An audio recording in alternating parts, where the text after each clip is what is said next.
All right. Welcome to another episode of the Chefpreneur podcast. I'm your host, Chef Andre Sinahosa. I am so excited to have my guest on today. And it's really, really special that she's here and can't wait to dive into her story. And if you've been tuning in every Tuesday to this podcast, we go live with an interview with our guests at 1 o'clock Eastern every Tuesday.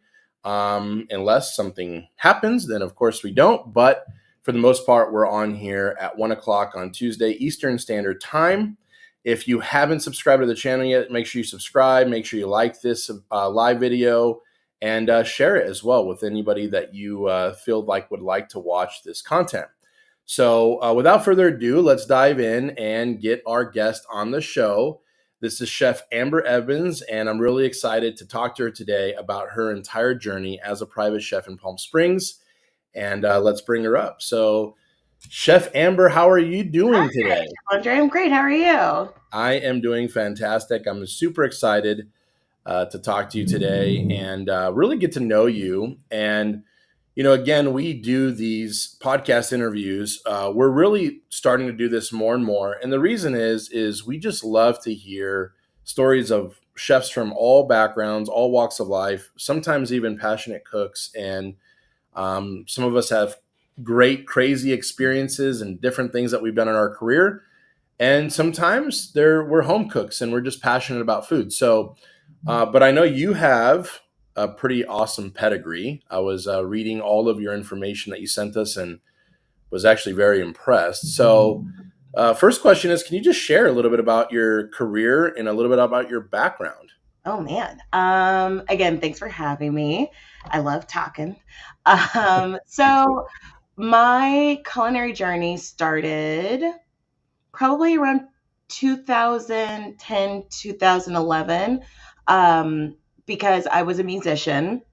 I loved music. My dream was to join either the London Philharmonic or an orchestra like that did a lot of movie scores. But unfortunately, I thought to myself, could I live gig to gig? No. And I love music so much. Do I really want to make money off of this passion of mine? No. What's something else I enjoy doing? I love cooking. My dad was kind of the chef of the family. He's from Virginia. And his mom taught him how to cook. So it was definitely in the family. So I thought, you know what? I'll go to culinary school. And I went to the San Diego Culinary Institute, which Oh, all right. unfortunately now has closed. Yes. But I went there and it changed my life. It was one of the most challenging things ever. I was so used Mm, to just being good at the stuff that I liked. Like with music, I was excellent. I was principal bassist for multiple orchestras, principal violist.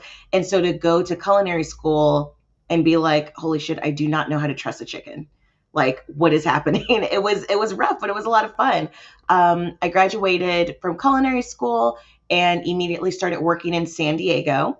And from there, I was like, I want to do something more with this. I don't have kids. I'm not married. I don't have a mortgage. Why am I just at home still? So I packed it mm, up and I started doing seasonal work, which definitely put my career on a fast track. I first went to Glacier National Park in northern Montana.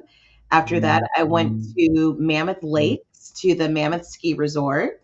After that, I spent a season at a privately owned country club in Virgins, Vermont.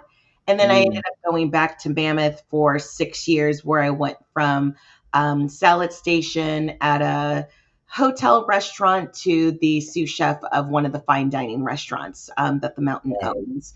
So I spent 6 years there. COVID hit. Restaurants were going to be opening in California outside for the winter time. Realizing nobody would want to eat their bacon wrapped elk chops in the blizzard, I was like, I think it's time to go. I had my boyfriend, now husband at the time, and I was like, listen, we just met. I'm a gal on a mission. I'm going to go. You are more than welcome to come with me if you want to. He was like, wherever you go, I go. Perfect. Oh, that's cool. And we ended up moving to Palm Springs, California, where I am now. And I've been here since 2020. I've helped to open up a few restaurants as the either sous chef, executive sous chef. Um, and then I hit a wall, a very bad wall that I Mm, know a lot of us chefs have hit at one point where our health just kind of starts going downhill. I was stressed, I was overworked. Um, I figured I was doing the right thing. I mean, as awful as this sounds, I got COVID and I went to work every single day because as a chef, unless you're dead or in jail, you go to work. So I'm thinking I'm doing the right thing. I'm being strong. No, I was literally killing myself. So, wow. um, long story short, which I'm sure we'll get to the long story long, I had to make some life choices. And it was kind of made for me. I was abruptly let go from a job that I really loved. And that was kind of the deciding factor of like, I need to change things. My identity Mm, was tied into my employment. I didn't even know how to dress myself because I worked for 60 plus hours a week. So then how do I dress the rest of the time? How do I not eat over a trash can? How do I feed myself? Like I didn't know these things. So I had to get therapy. I got a nutritionist, I got an awesome fitness oh, coach, both of which work specifically with chefs, and I can totally share that information later. Um, and my life made a full 180 and I got into private chef work and it's been a dream. wow. So That's so awesome. that's a long story short. No, I love it. I love it. There's a couple things there that really have stuck out to me a little bit. First of all, I do believe that a lot of people in this industry, again, they're really stressed out, they're overworked, and we're so passionate about what we do, and we don't realize that it's like our mind is so powerful in what we're doing, and we're putting so much focus and attention. And then sometimes I wouldn't say necessarily it's too late. I know there's people that it's too late for when they realize, oh my gosh, my body can't take any more of this, Mhm. right? Or my mentality can't take any more of this, right?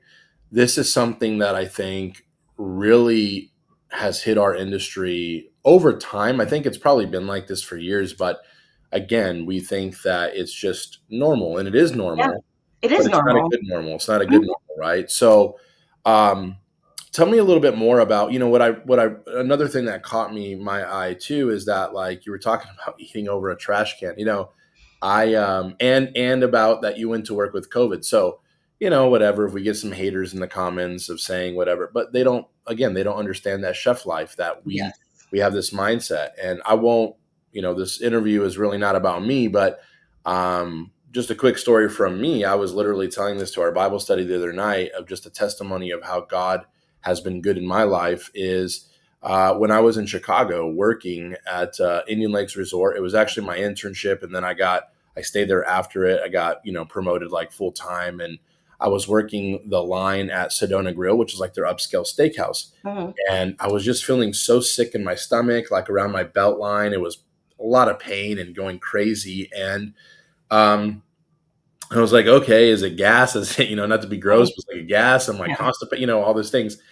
And it just got worse and worse. And I was going to work, and then I'd come home and I'd throw up in the shower, and then I started throwing up bits of blood, and I couldn't control my bowel movements, and I would still go to work. In fact, my executive chef was a German chef. Mm. Shout out Chef Klaus Lauder. We love you, but he was a great guy, but he's a German chef, and it was kind of like, if you're like alive, you come to work, right? I mean, Yep. that's how it is. And I was like puking in the trash can. Not only would I eat over one, but I was like puking into it, right? Yeah. And then trying to go back to work. And he was kind of like, it was pretty bad when he was like, Chef, I think you need to go to like the hospital or the doctor. Mhm. Like, yeah, probably need to do that.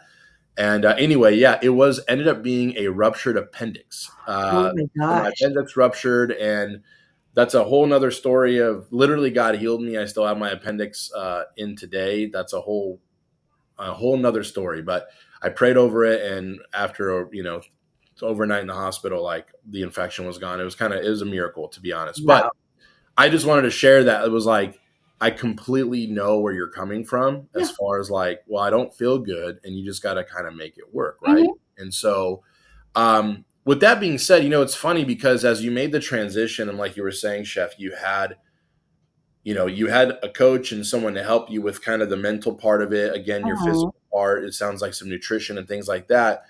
Um, do you feel like, because again, there is pros and cons of our chef mentality when we go start working for ourselves, Mhm. right? And doing like our own thing. Do you feel like a lot of that transferred from like your hard work ethic for working for someone else and being that chef to then being like ferocious in your own kind of business? Did you feel like it transferred, or do you feel like for some reason you did you give less input or more output? I'm sorry, or tell us a little bit about like the transfer from you working that grind to then like kind of grinding for yourself. Yes, the grind is still absolutely there, but the grind now has boundaries, which I was never good at in a work Yeah. sense. Wow. I, for me, I am such a, I wouldn't say a yes man as much as a, I will, if I can't do it, I will find someone who can help you. Like I'm in the yes industry. I want to make it happen. I want to make it work. And that's what I think a lot of my success came from, because people could count on me. If I couldn't do it myself, I'm going to find someone who can either show me how to do it so I can do it for you, or I'm going to point you in the right direction to somebody. Always. It's never no. I even take this to heart when it comes to well done steaks. I've worked at steakhouses where people are like, "Oh, well done steaks," meh. And I always challenge them, like, if you're such a good chef, you should be able to make me a perfectly cooked, 165-degree, succulent, juicy, delicious steak. If your only way of achieving that is overcooking it and disrespecting it, you don't get to be on my line. I only want A+ chefs that can make food, and that includes well done steak. So I figured out how to make the perfect well done steak. I now have boundaries when it comes to my work. I am learning how to say no to things that no longer serve me. I'm learning how to take things off of my plate. I don't have a structured day off, which Yeah. is kind of the workaholic's dream come true. I work when work needs to get done. Um, I grind. I still grind. And it's lovely because it's not always for somebody else, but it is for me. What I have Yeah. started doing is clocking my hours just to keep myself honest. I have a little app on my phone that's basically a stopwatch, and I clock my hours. When I see that I'm getting up to those 50s and 60s, I can tell myself, listen, you're done. Today you don't have to do anything. Those emails can wait till tomorrow. You don't have to find that product today.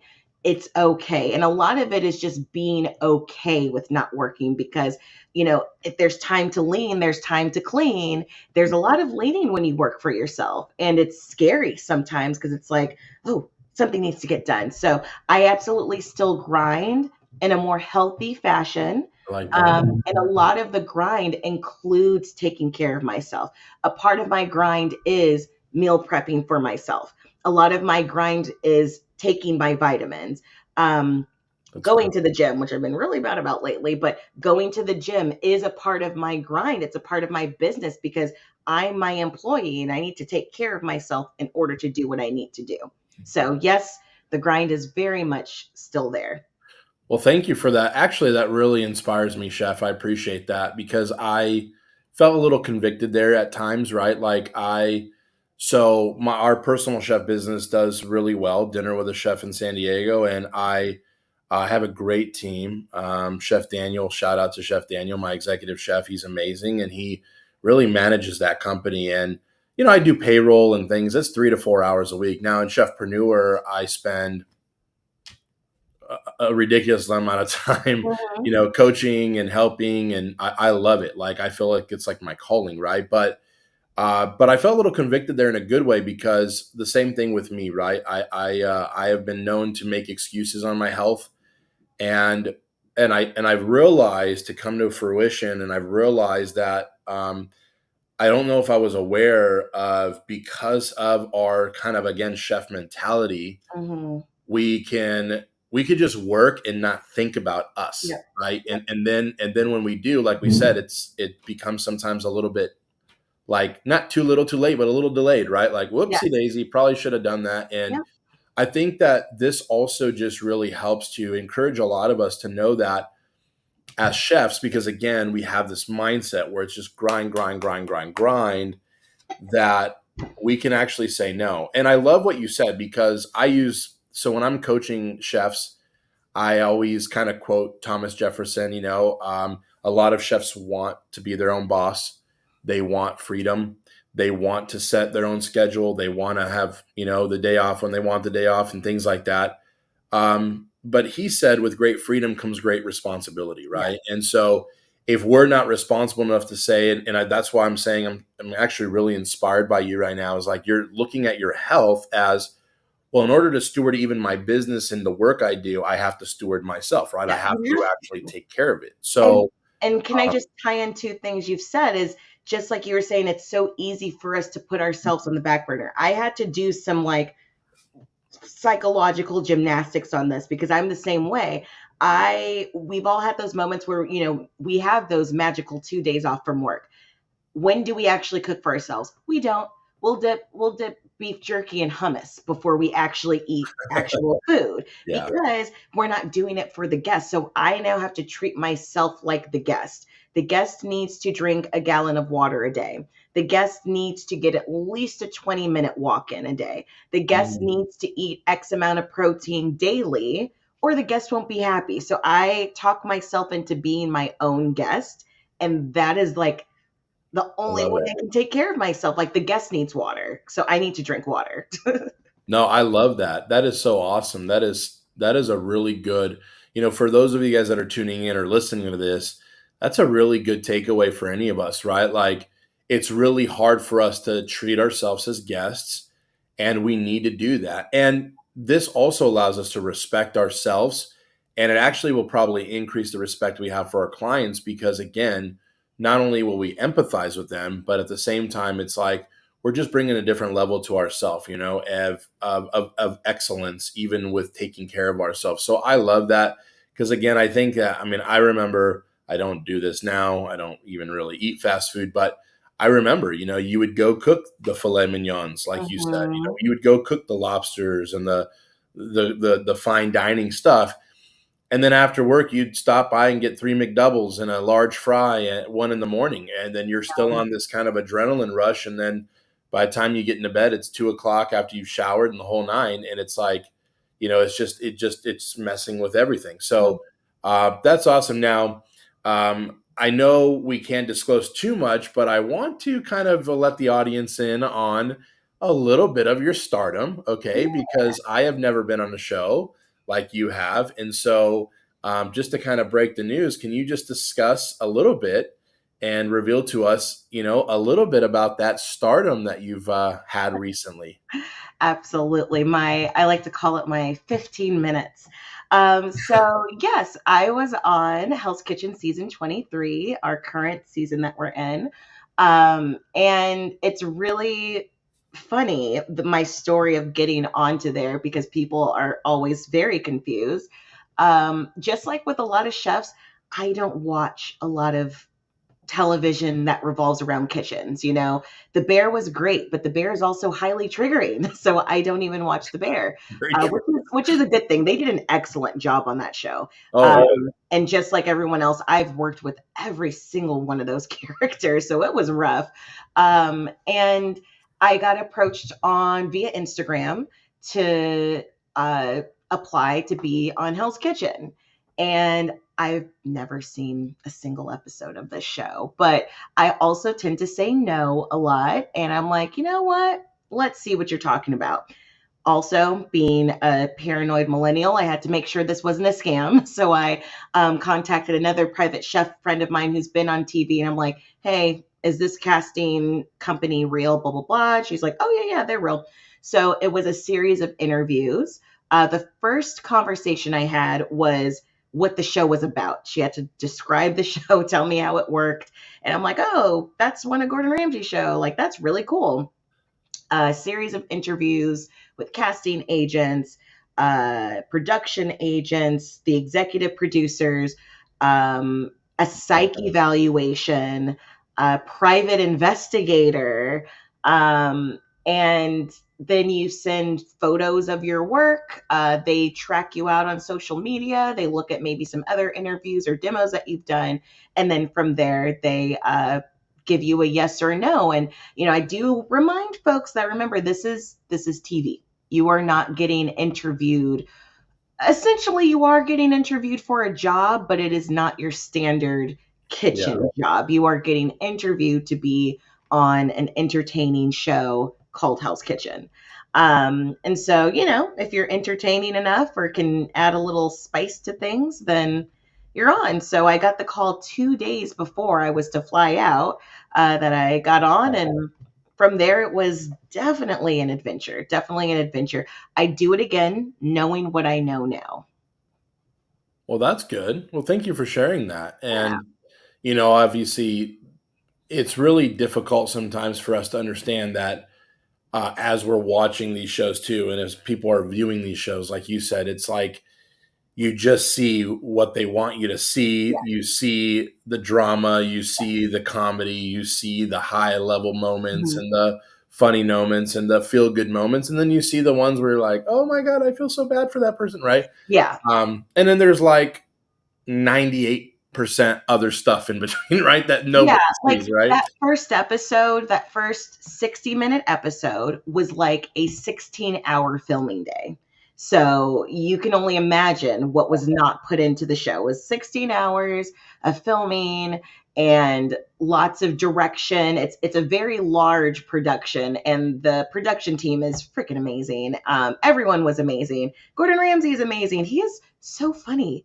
I think that if he So wasn't a cool. chef, he absolutely could be a comedian. Yeah.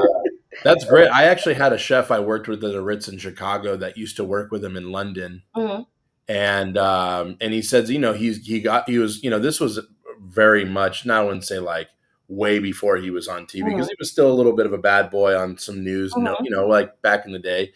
But he said he worked with them and he would really he pushed people really to their limit to see if he could not necessarily break them, but see if mhm, they would really withstand the pressure. And after he kind of like had, now this was again working in his restaurant, this was mhm, not part of a production, but once you would pass that kind of threshold, um, my buddy told me like, he kind of like, he doesn't become your best friend, but kind of like he really opens up. And oh, yeah. he went out to a pub with them and like had a brew with them, and like it was very different than what you would see Yes. as like the bad boy that you see Oh, type yeah. of At the end person. of the day, he wants people there who want to be there, whether it is one of his restaurants, whether it is in his restaurant group admin, or even on the show.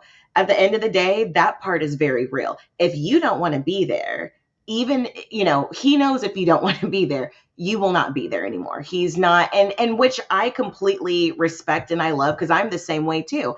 I'm not going to force you to be somewhere where you don't want to be. If you don't want to be here, these are all the exits. I will hold your hand and show them all to you, so you Yeah, don't feel like you're forced to be here. So that aspect of him is still very true, still very real, inside, outside of TV.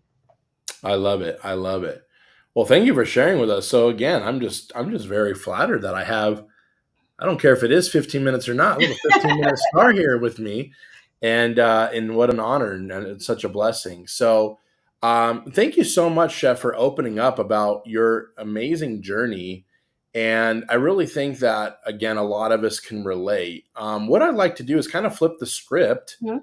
and see if there's any interviewing that you want to do with me, anything that Yeah, you want to discuss with me. So want to give you the floor. And again, just to remind everybody, like, we really do these interviews really because we love to get to know chefs and their journey. And we have so many backgrounds, so many different things, and so many walks of life that we come from. And our common denominator is we love cooking, we're passionate about food, and we're chefs. But then there's just so much more depth after that, right? yeah, It's just so many different things that we've done. Again, you've been on Hell's Kitchen, and I haven't, and all of our background, our childhood, how you got into cooking, all that stuff. So thank you so much for sharing, and I'd like to give you kind of an open floor to see if there's anything that you want to ask me, absolutely. put me on the spot. Yes, I'm so down. So, one of my platforms when it comes to being a private chef is the integration of chef's mental health, because we are not robots. We are not machines that put together food. We are human beings. What are ways you think that for folks who are transitioning from restaurants, specifically restaurants, to maybe doing private chef work or doing things outside of a restaurant kitchen, what are ways outside of obviously getting a therapist that you think could be promoted as far as like mental health care specifically for chefs, cooks, anyone in the hospitality industry, I guess? What are some things that you either wish you saw were promoted Mm. more, either if that's lifestyle changes or resources or just, being less of an asshole when people are sick? Yeah, no. That's a pretty awesome and amazing and deep and great question. So thank you. I've never been asked that before, and that's actually really, really amazing. I think so. The first thing that really came into my mind, believe it or not, was of course, like you said, there's therapy, there's professionals that can really go into more of the psychological side of it and deep diving into that. But one of the things for me was, I think as chefs, and I'm just going to again speak from my own point of view and then kind of answer it where I really believe this can be translated to everyone, was community. Mm, When I was working 70 plus hours as an executive chef, I was just talking to my wife about this the other night. We're part of a marriage group at church that we go to every Sunday night, and I love it. And we were talking about that, and I was like, I would see the servers and the waiters more than my family and my wife. I would see, and again, this is, I'm just got to speak real and speak from the heart. I saw, sometimes some of the servers and waitresses would be, they kind of hit on you and flirt with you as the chef, and clients as well, like, oh, let me get a picture with the chef, and I was like, to be honest, a lot of times I'm like, I need to get to work, right? Like, I mean, yeah. but I mean, as far as the guests go, you want to give them pictures and stuff, but I would see those people more than my own family, Yeah. right? And I couldn't really go to, I'm a believer. I have faith in the Lord, and I really never went to church because I couldn't. I was either doing a brunch on Sunday, or I was always something. And until I really transitioned, I started to really find a community. And I'm not saying that, people have to go to church and be a believer and all that. I'm just saying finding a community of people around you that can support and just listen to you. I think one of the things is people in the industry, they feel all these emotions, they get really stressed out, Mm, really maxed out. And then they kind of feel like they have nobody else to talk to. Because if they go yeah. talk to another chef, they can relate, but let me be really honest with you, and I think you probably found this. Again, I'm not putting words in your mouth, but you probably found this out. Like, they don't really give you advice back. It just sounds more of like a kind of like a complaint session. I'm like, oh Yeah. yeah, Oh, let's read war stories. Like, oh, yeah, you were sick. I was sick too. Blah, blah, blah. Yeah. exactly, Mhm. exactly. And so community is like what really sticks out to me. Another one is really, I think you kind of hit on it, is really, really realizing it can be okay to not be okay, Mm, right? Again, my persona as a chef when I was working in the industry is you just kind of suck it up. And if you can't handle the heat, get out of the kitchen. All the yeah. normal stuff that we've heard all of our life. And I think it's like it's okay to stop and say, I'm not doing well. I'm not Mhm. okay. And so I guess in a mental shift, it's actually realizing that and then being honest with yourself about that. Now, as far as like anything that I've seen promoted wise, there's actually a few people. I apologize, and maybe it is one of the people that you were talking about. There is one person, one or two people in our Facebook group in our community that reached out to me quite a long time ago, saying that he coaches on mental health for chefs, Mm, and I think that's much more needed because the more I think about it, and this is just with anything, right?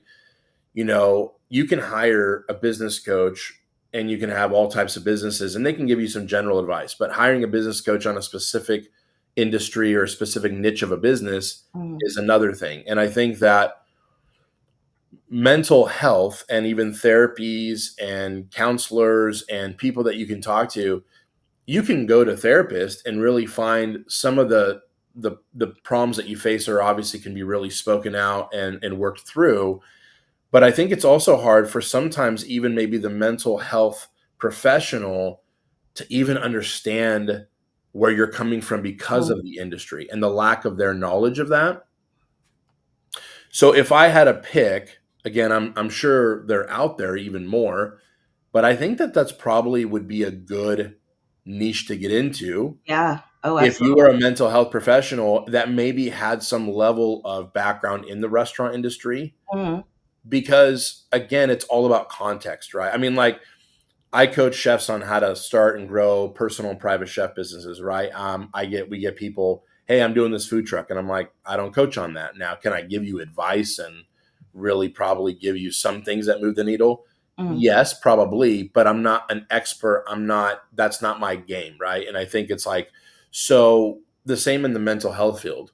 I think that that could be probably something that could be further out in the marketplace. mhm, And then again, like the top two things outside of that for me would be community and kind of shifting your mindset, like it's okay to not be okay, because that's the first step of everything, really. I mean, that's if you realize that, then you can't end up resolving the issue, right? So yeah. does that answer your question a little Absolutely, bit? and I was gonna say those 3 things are kind of like the trifecta because, like, I think that it's so easy for us to get community within the industry, but like you said, it ends up being a war story situation, and but then at the same time, it's difficult to mentally connect with folks who aren't in the industry because they don't get our dark sense of humor. They don't understand these things, so you feel like I have to keep it here. But it's like, you don't. It's okay to admit that you're kind of fucked up, dude. Like, it's okay. Yeah,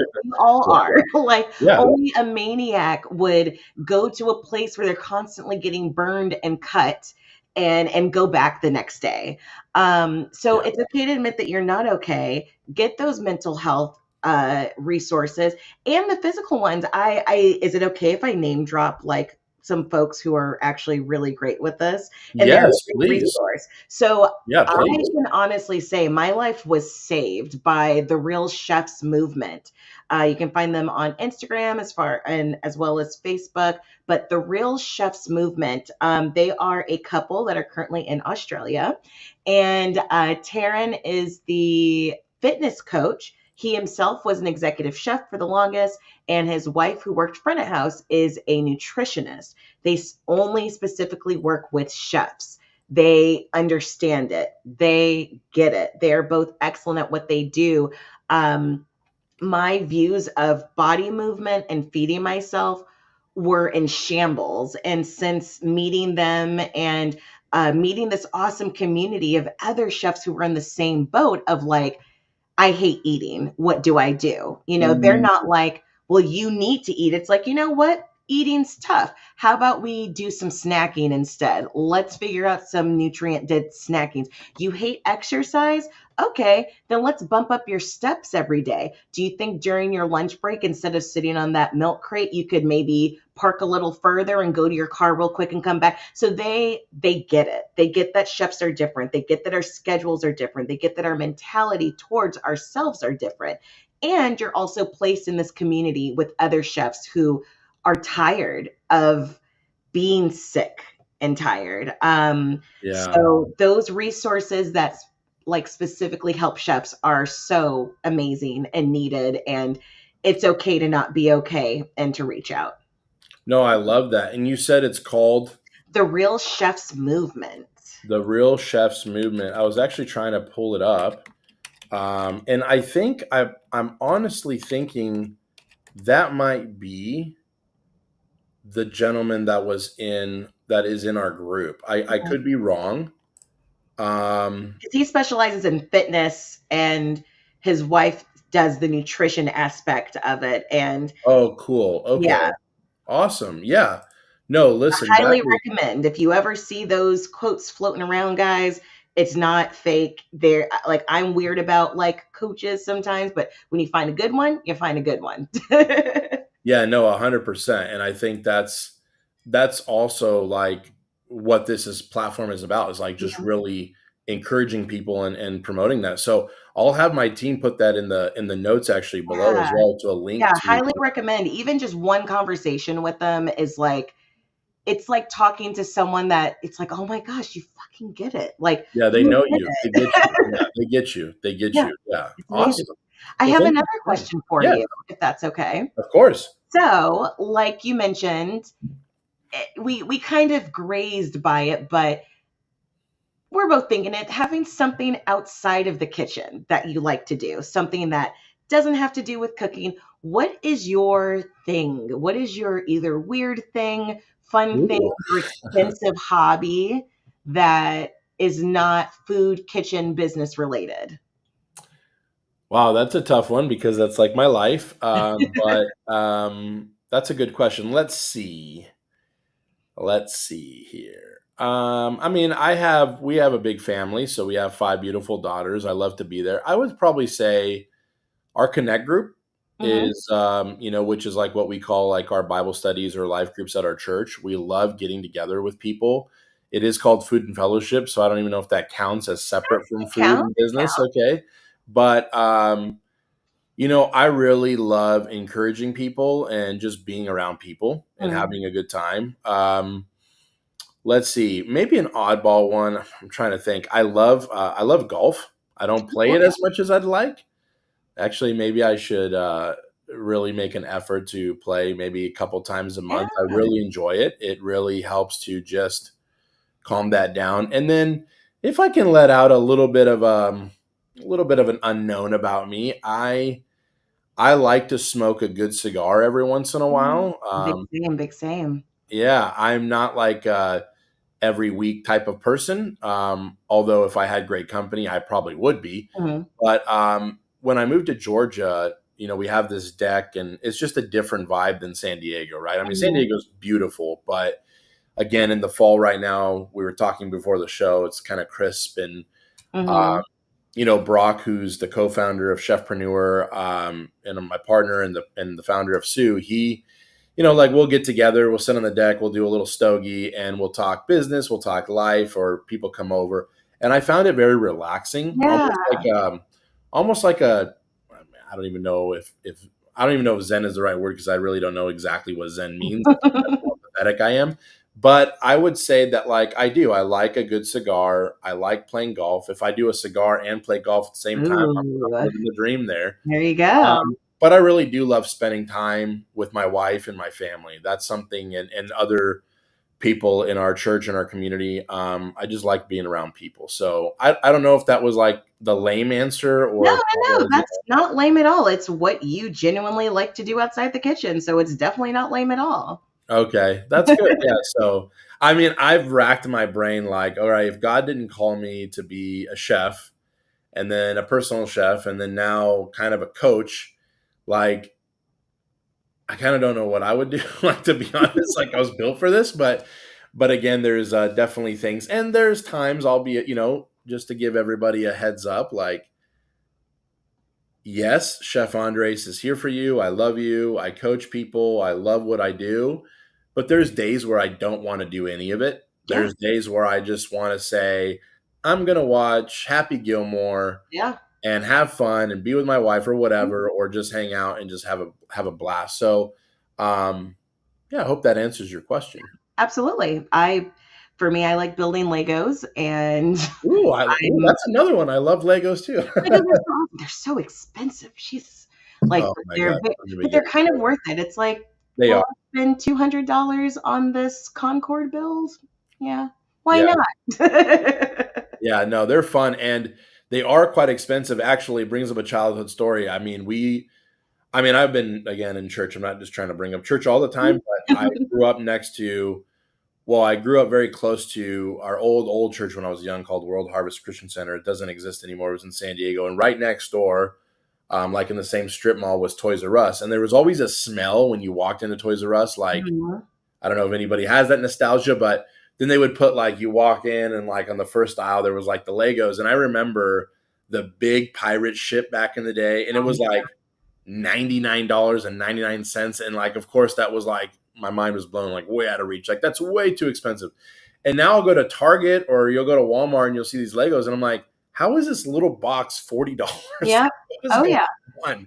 So, but that's really cool. Legos. Okay. Yeah, Awesome. Legos are awesome. Someone who struggles with anxiety and depression, like Legos, having something that's not work related to kind of focus on. I'm still building something beautiful from raw ingredients with my hands. That's not for sale. Like my biggest hang up is always making money off of something, and Yeah. so having this thing that like I just like to build this. It is fun. It That's brings so me cool. joy. Acknowledging that it brings me joy helps me tremendously. Yeah. I mean, I guess, I was thinking right now, I mean, if I was good enough to play golf for a living, but then it becomes a living and it doesn't come Exactly. golf, And then right? it's So another thing. kind of like what you would say. I'm sure the people who build the Legos at Legoland and stuff, like Mm, it's a job. So they're like, oh yeah, like I don't want to build Legos in my yeah. free time, right? Because they build it all the time. So that's cool. Yeah. Great questions. You're giving me some great questions here. I don't think I've ever had these questions asked. This is awesome. I like to humanize chefs. That's another one of my things. It's that like it's okay to be a human being. It's okay to know who cooks for you. That was a very strange transition for me going from restaurants to private chef work because that's why on my profile I'm a recovering kitchen pirate because I was the kitchen pirate, the foul mouth. I'm 5 feet tall, which means that my personality needs to be 10 feet tall and Yeah. rough and tough, and we don't see the folks who we cook for. The food goes out that door. We need to be confident that it was good. The chef needs to be confident that it was good, and now we're on to the next plate. Being a private chef and physically handing your food to someone and immediately getting that feedback is very strange. It's weird, and having these guests ask you questions about yourself and that don't have to do with the food, because really at the end of the day people hire private chefs not for just the food, but they're hiring you as a person. Yeah. So you're kind of forced to learn who you are as a chef as well and who you are as a person. So I love it's it. weird to be a person. Yeah, no, absolutely. And like I said, I mean, these are great questions. I like people asking me questions. I ask a lot of questions of chefs all the time, and any other questions you have for me? Let's see. You could say no, but who No, knows? no, no, no. Oh, trust me, I can get some good ones. Let's see what you like to do. I mean, I could be really lame and do the okay, okay. So what do you think is the worst question to ask a chef? I think I already know the answer, but what is Uh, that question that you're like, and you're how do talking you about, are answer you it? talking about basically the cringe question that we all get asked? Yes. Okay. So we already know probably what this is. It has to be, what's your specialty? Or what do you like to cook? How do you answer it? I've gotten a lot of funny responses from other chefs how they answer it. Now, there was a viral video about someone was like, just say chicken fettuccine Alfredo because you're going to disappoint that person. And when they're like, how do you make yours? It's the basic way. And they're like, how come mine doesn't taste like that? Because I'm a chef and you're not. There's your Yeah. answer. Yeah. But Well, it's kind of how like do you answer a that? chef making a grilled cheese, or like some random person who's putting it in like in a literal toaster, and you're like, "Are you going to burn the house down?" So yes, how do I answer that question? Well, I've actually asked my wife, Danielle. Shout out to her. I love my wife to death. I've asked her before, like, "Okay, honey, like, what should I say in that?" Because it's weird. As a chef, I've kind of evolved, right? When I was younger, it was like, we always have that stardom of like, at least I did anyway. Again, I can't speak for everybody, but I think it was a lot of people like, fine dining and this and that, Mhm. right? And the really, and I'm not really all into all the tweezers myself and things like that. It's just never been my style. However, as I've gotten kind of more progressed and maybe more mature in my cooking and things, I'm going back to like simplicity and basics. So I've asked my wife, like, what should I say? And she's like, well, babe, you always say that you love open fire and meat, right? And just like, Okay. because I have Shout out Bare Bones if you want to sponsor the podcast. Maybe I'll throw that plug out there. But I have an amazing Bare Bones grill, which is like it could be like a fire pit or a grill, and it's Oh, nice. very rustic. You know, you can hang meat, and it's really Mhm. cool. But if you look at it from a perspective of like, I think it's more of the enjoyment of the whole thing. It's not just like I just like standing over a hot fire cooking meat, although I do. It's like getting the wood fire going. It's like getting it going, getting the coals perfect, Mhm. seasoning the meat, just, dry brining it with some salt or whatever, like just some really good sea salt. Doing whole vegetables kind of roasted on the grill, like, or even put them over the ashes, like a whole squash or whatever. And I really, my dad is from Chile, from South America, and there's a lot of culture in South America where there's a lot of open fire, open meat, like, big calves spread out in kind of over a fire with just rubbed with sea salt, right? And it Mhm. just the flavor of it and the quality of it and all that. So I guess I still answer nice by saying I was like, "No, open, you're open, really nice. I'm kind of a jerk." and I know it's probably very caveman, like, right? Oh, Chef Andres, the guy wants meat over an open fire, but again, I mean, do I like cooking fish? Do I like cooking, doing a risotto with a piece of salmon or whatever and doing things? Yeah, of course. But again, I think it's more of like the day starts, I can put, get Mhm. the fire going, and like it's just you can see the fire and it's a process as opposed to like I'm just over a stove or over something Yeah. cooking. But that is the number one question, and I kind of, for all you guys out there, I love you. If Yes. any of my church peeps are listening to this, I love you, but every time I get asked that, it's like Mhm. it kind of is annoying. I'm going to throw it out there, but it's because I just get asked all the time, right? Do you get asked the same question, Chef? Yes. Oh, we all do. I'm kind of a jerk, and I always say whatever pays the most. That's what I that's my specialty. Ooh, But ooh, but then I I like answer that. like I like all kinds of food. It's easier for me to say what my specialties aren't, and that is rolling sushi. I do not roll sushi. Um, Neither do I I. can make pizza, but I'd rather not, and I don't make pasta. Everything else I enjoy. But about your caveman comment, it's so ironic you said that because whenever I talk about fire cooking with folks, I always remind them the only thing that humans have that no other species on earth has is the ability to cook their food. There are ants that farm mushrooms. There are That's uh, awesome. uh, animals that go to war with other animals. There are tons of different species that do similar things. Otters wash their foods. We also wash our foods, but nothing and no one else cooks their food with fire. So I love meeting folks who love to use fire. It's very primal, it's very It is. humanistic. It's so cool. And that is actually, I mean, the more we're talking, again, you've asked me some really good questions. So they're prompting additional answers per se, but I really enjoy, we have a wood fired fireplace here in the house. And when it's chilly here in Georgia, I love laying in front of the fire on the carpet there in the living room with the kids and just Mhm. relaxing, like fire, the warmth, you feel the warmth for some Mhm. reason, the way that it lights up your eyes. I just feel like it's almost mesmerizing and soothing, right? And then hearing the noise. So it's, Yeah.